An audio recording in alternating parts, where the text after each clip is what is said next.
আপনার new market থেকে ওই সরকারের পেটুয়া বাহিনী আপনার দেশি বিদেশি অস্ত্র সজ্জিত হয়ে আমাদের উপরে হামলা করেছিল।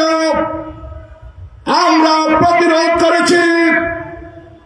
ওই অস্ত্রধারীরা পালিয়ে গিয়েছে।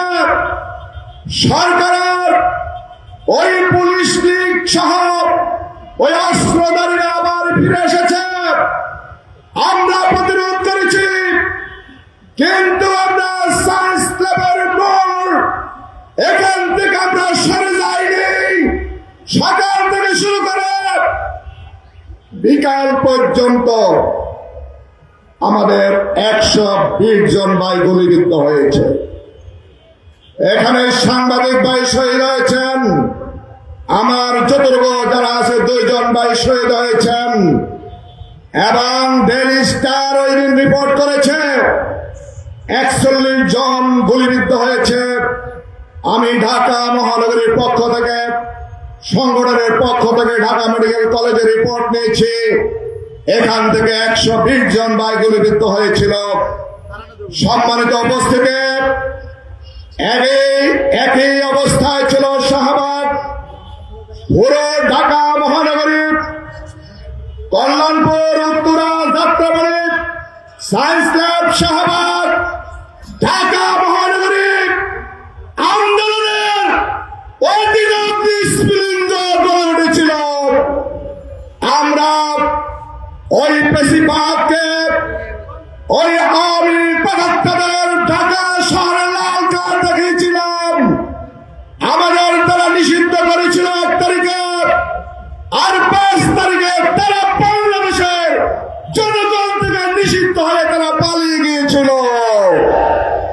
সংগ্রামী জনতা, ওই জুলাই আন্দোলনে যারা বিড়াল ছিল, 5 তারিখের পরে অনেকে নতুন করে বাঘ সাজতে শুরু করেছে।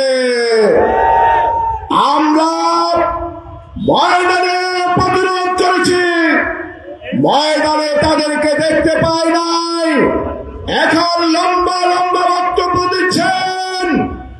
আপনাদের গত 17 বছরে বাংলাদেশের জনগণ দেখেছে 13 সালে আপনারা টাক দিয়ে একটি প্রতিরোধ করেছিল। আওয়ামী পেশিবাদী গোষ্ঠী টাক সরাতে পারেন নাই। আপনারা এখন যত বক্তব্য দিচ্ছেন, জুলাই শহীদের 2000 শহীদের রক্তের বিনিময়ে নতুন বাংলাদেশ 2009, আজকে গত সেই 10 সাল থেকে শুরু করে হাজার হাজার নেতা কর্মীর রক্তের বিনিময়ে আমরা যেই বাংলাদেশ পেয়েছি, সেই বাংলাদেশে নতুন করে কোন পেশিবাদ বাংলার জমিনে নতুন করে আর কোন পেশিবাদের ঠাঁই হবে না। স্পষ্ট বক্তব্য, জুলাই সনদ বাস্তবায়ন করতে হবে, মানুষের অধিকার ফিরে আনতে হবে এবং আহত পঙ্গুত্ব বরণকারী ভাইদের সেবা শুশ্রূষা নিশ্চিত করার জন্য তাদের ট্রিটমেন্টের ব্যবস্থা করতে হবে, পুনর্বাসন করতে হবে। সংসদের আমার স্পষ্ট এখনো সুযোগ আছে। 180 দিন হয় নাই। 180 দিনের মাধ্যমে এই জুলাই সনদ বাস্তবায়নের জন্য সংস্কার পরিষদ গঠন করুন, বাংলাদেশের মানুষকে মুক্তি দিন। যদি সেটা করতে ব্যর্থ হন, আবার নতুন করে আন্দোলন গড়ে তোলা হবে। সকলকে ধন্যবাদ জানিয়ে আমার সংক্ষিপ্ত বক্তব্য এখানে শেষ করছি। বাংলাদেশ জিন্দাবাদ, বাংলাদেশ জামায়াত ইসলামী জিন্দাবাদ। আসসালামু আলাইকুম ওয়া রাহমাতুল্লাহ। ধন্যবাদ জননেতা জনাব মোহাম্মদ কামাল হোসেন এমপিকে গুরুত্বপূর্ণ বক্তব্য রাখার জন্য। সংগ্রামী ঢাকাবাসী, আজকের এই জনসভায় এই পর্যায়ে আমাদের সামনে বক্তব্য রাখবেন ফ্যাসিবাদ শেখ হাসিনার শাসন আমলে বারবার কারা নির্যাতিত নেতা, যাকে জীবন্ত শহীদ হিসেবে আমরা মনে থাকি, এখনো ঠাকুরগাঁয়ের গণমানুষের নেতা, বিগত জাতীয় সংসদ নির্বাচনে যিনি এমপি হিসেবে প্রতিদ্বন্দ্বিতা করেছেন, ঢাকা মহানগরী দক্ষিণের সংগ্রামী অ্যাসিস্ট্যান্ট সেক্রেটারি, কেন্দ্রীয় কর্মপরিষদ সদস্য জনাব দেলোয়ার হোসেন।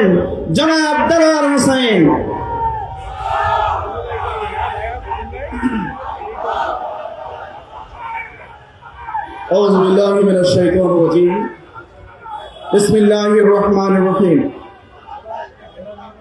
প্রাণপ্রিয় সংগঠন বাংলাদেশ জামাত ইসলামী ধানমন্ডি জোন কর্তৃক আয়োজিত জুলাই গণঅভ্যুত্থানের দ্বিতীয় বার্ষিকী উদযাপন উপলক্ষে আজকের এই বিক্ষোভ সমাবেশের সম্মানিত ভাই সভাপতি, বাংলাদেশ জামাত ইসলামী কেন্দ্রীয় কর্মপরিষদের অন্যতম সদস্য, ঢাকা মহানগরী দক্ষিণের সম্মানিত নায়েবে আমির শ্রদ্ধাভাজন ডক্টর অ্যাডভোকেট হেলাল উদ্দিন, উপস্থিত জাতীয় সংসদের সম্মানিত সদস্যবৃন্দ, জামাত ইসলামীর কেন্দ্রীয় এবং মহানগরী পর্যায়ের নেতৃবৃন্দ, সম্মানিত সাংবাদিক বন্ধুগণ, আইন শৃঙ্খলায় নিয়োজিত প্রশাসনের সম্মানিত ভাইরা, সম্মানিত ধানমন্ডিবাসী, আসসালামু আলাইকুম ওয়া রাহমাতুল্লাহি ওয়া বারাকাতুহু।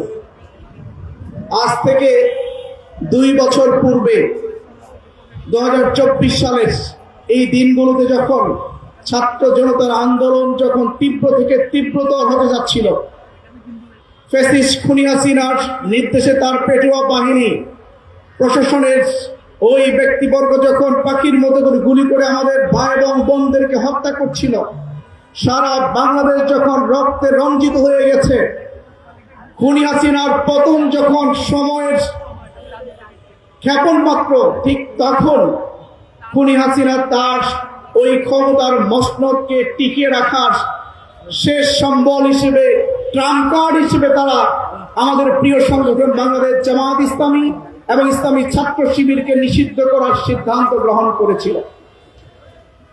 এই সিদ্ধান্তটি ছিল তৎকালীন সময়ের ওই ফ্যাসিস্ট খুনি হাসিনা সরকারের বিদায়ের কফিনের শেষ প্যারেড।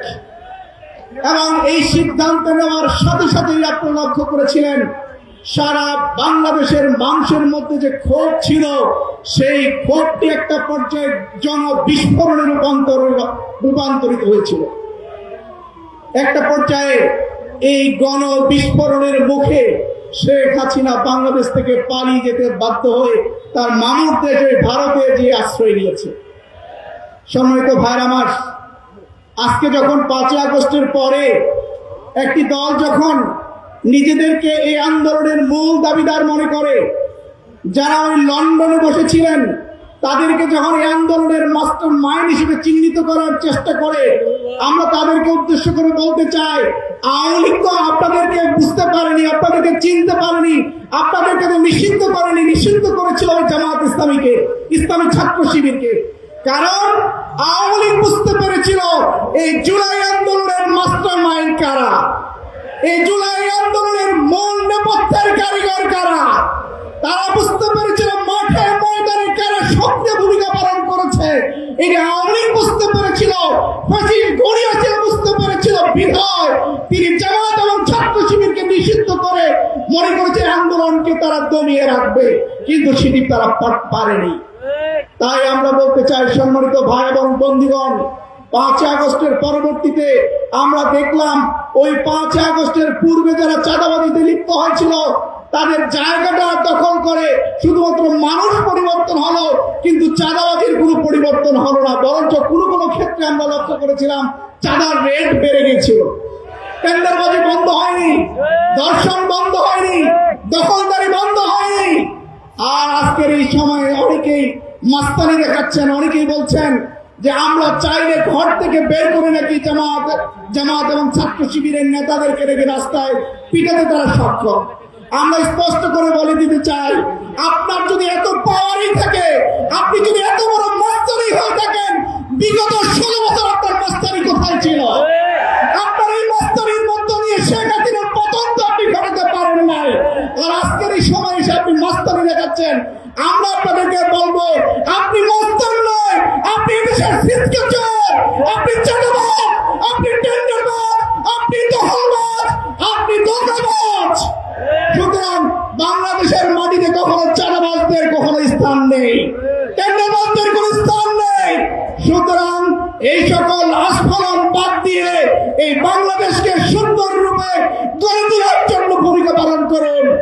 জুলাই সনদে স্বাক্ষর করেছিলেন জুলাই সনদ বাস্তবায়নের জন্য।